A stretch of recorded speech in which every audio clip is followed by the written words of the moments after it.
இது மகிமை நேரம். ஆண்டவர் உலக ரட்சகரமாய் இருக்கிற இயேசு கிறிஸ்துவின் ஈடு இணையற்ற பரிசுத்த நாமத்தில் உங்கள் யாவரையும் நான் மகிமை நேர நிகழ்ச்சிக்கு அன்போடு கூட வாழ்த்து வரவேற்கிறேன். நேற்றைய தினத்துல நம் விண்ணப்பம் தனக்காக விண்ணப்பம் பண்ணின ஒரு ஜெபத்தை குறித்து பார்த்தோம். இந்த நாளிலே மற்றவர்களுக்காக உபவாசம் பண்ணுகிற ஒரு ஜெபத்தை குறித்து நாம் பார்க்க போகிறோம். எஸ்தர் எழுதின புஸ்தகம் 4ஆம் அதிகாரம் அதனுடைய 15ஆம் 16ஆம் வசனங்களில் வாசித்து பார்த்தோம் என்று சொன்னால், எஸ்தர் மொர்தெகாயின் இடத்துல சொல்லி அனுப்புகிறான், நானும் என் தாதிமாரும் 3 நாட்கள் அல்லும் பகலும் புசியாமலும் குடியாமலும் இருந்து உபவாசம் பண்ணுகிறோம் அப்படின்னு சொல்லி அனுப்புறாங்க. இந்த உபவாச ஜெபம் அங்கே இந்த அரண்மனையிலே, அகாஸ்வேரு ராஜாவினுடைய அரண்மனையிலே ஆமான் என்கிற ஒருவன் இருக்கிறான். நமக்கு தெரியும், இந்த ஆமான் என்கிறவன் யூதர் எல்லாம் கொல்லப்பட வேண்டும், யூதர் எல்லாரும் அழிக்கப்பட வேண்டும் என்று சொல்லி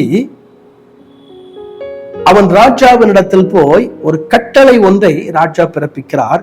யூதர் எல்லாரும் கொல்லப்பட வேண்டும், யூதர் எல்லாரும் அழிக்கப்பட வேண்டும் என்று சொல்லி இந்த வார்த்தையை மொர்தெகாய் முதலாவது எஸ்தருக்கு அனுப்பி விடுகிறான். எஸ்தருக்கு அனுப்பி எஸ்தர்ட்ட சொல்றா, நீ ராஜாவினிடத்தில் போய் இதை குறித்து பேசு.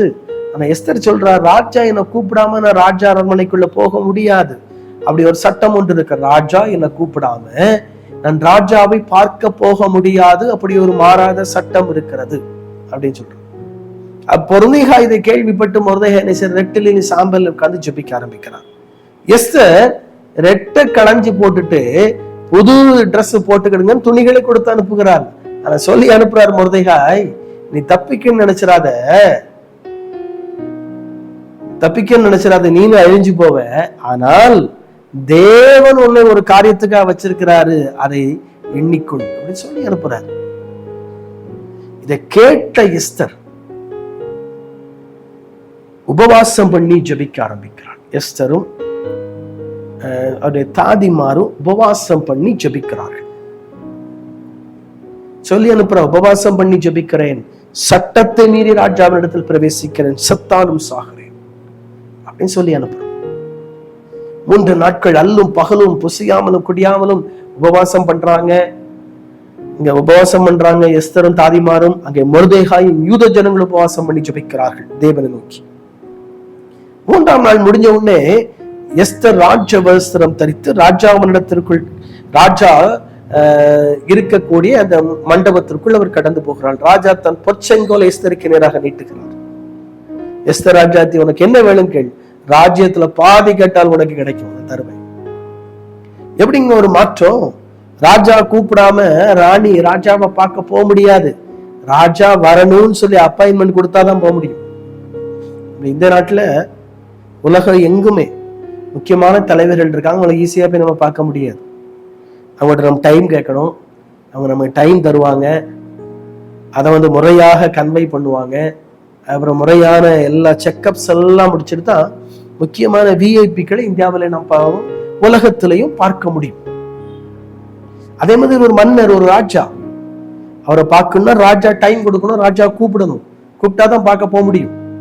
ஆனா எஸ்தர் உபவாசம் பண்ணி ராஜாவின் இடத்துல கடந்து போகிறாள். ராஜாட்ட சொல்றா, விருந்து பண்ணிரு வாங்க.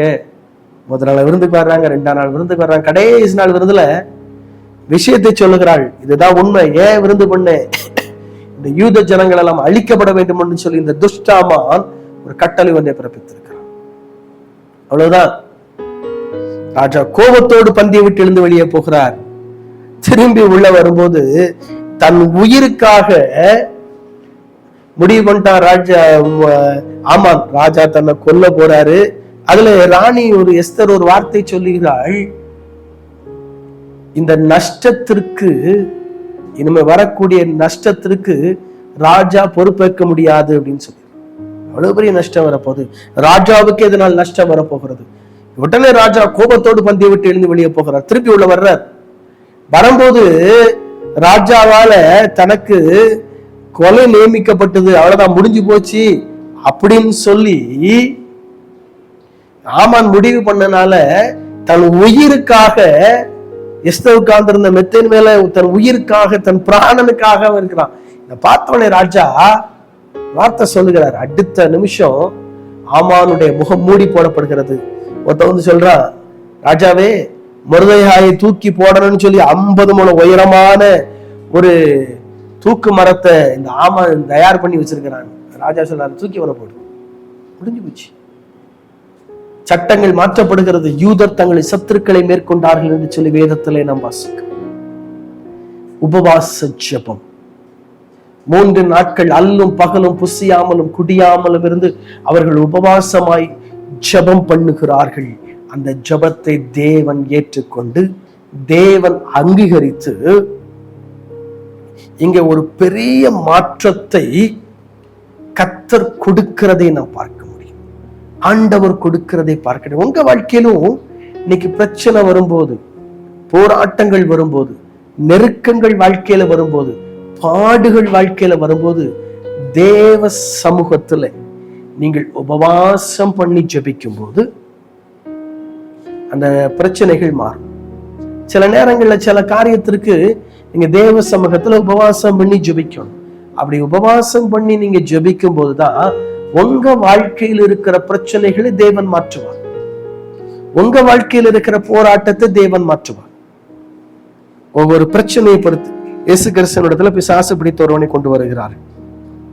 கொண்டு வரும்போதே சொல்றாங்க, ஆண்டவரே உங்களுடைய சீஷர்களை கொண்டு போனே அவங்களால வருத்தப்படாமல் போயிட்டு. இயேசு வரட்டி விட்டு சீஷர் கேட்கிற, ஆண்டவரே எங்களால ஏன் வெட்டப்படாமல் போயிடுச்சு? இவ்வகை பிசாசு உபவாசத்தினாலும் அதிக ஜபத்தினாலும் வந்து போகாது. சில காரியம் உபவாசம் பண்ண மாறும். வாழ்க்கையில் உபவாசம் பண்ணி ஜபிக்கிறீர்களா? உங்க வாழ்க்கையில் இது வரைக்கும் உபவாச ஜபம் இல்லை அப்படின்னா உபவாசம் பண்ணி ஜபம் பண்ணி ஆண்டவர் இடத்துல இருந்து அற்புதங்களை பெற்றுக்கொள்வோம். தலைகளை தாழ்த்து ஜபிப்போம். அன்பின் ஆண்டவரே உமக்கு ஸ்தோத்திரம்.